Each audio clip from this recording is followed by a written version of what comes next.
শব্দার্থ টিকা ও পাঠ পরিচিতি ভালো করে পড়তে হবে। বিশেষত কোনটা? অপরিচিতা, বিলাসী, 18 বছর বয়স সোনাত্তরী ও সিরাজউদ্দৌলা শব্দার্থ টিকা।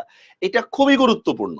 যেমন দেখেন, মালোপাড়ায় কারাবাস করে, আমরা ম্যাক্সিমামে লিখবো হচ্ছে মালোপাড়ায় হচ্ছে কারাবাস করে, সাপুড়েরা বাস করে। আর শব্দার্থের মধ্যে দেখেন মালোপাড়া হচ্ছে জেলেদেরকে নিয়ে। হ্যাঁ, বিলাসী গল্পের নিরপেক্ষ বর্ণনার সাথে কোন গল্পের মিল আছে?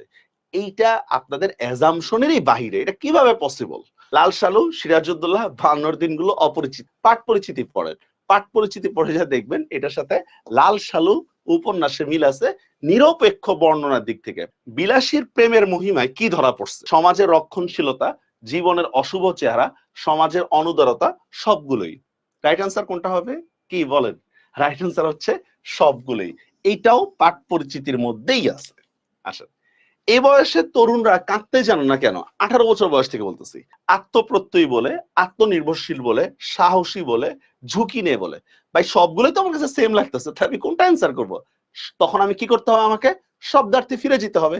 নাফরমানি করিও না, খোদার উপর তোয়াক্কুল রাখো। মজিদ কথাটা কাকে বলছে? জমিলাকে, হাসুনির মাকে, স্থানীয় লোকদেরকে, বুড়োকে? এই কোশ্চেনও আপনারা ম্যাক্সিমামই ভুল করবেন। হয়তো জমিলার কথা দিবেন অথবা বুড়োর কথা বলবেন। আসলে রাইট অ্যান্সারটা হচ্ছে এইটাই উপন্যাসের শেষ লাইন।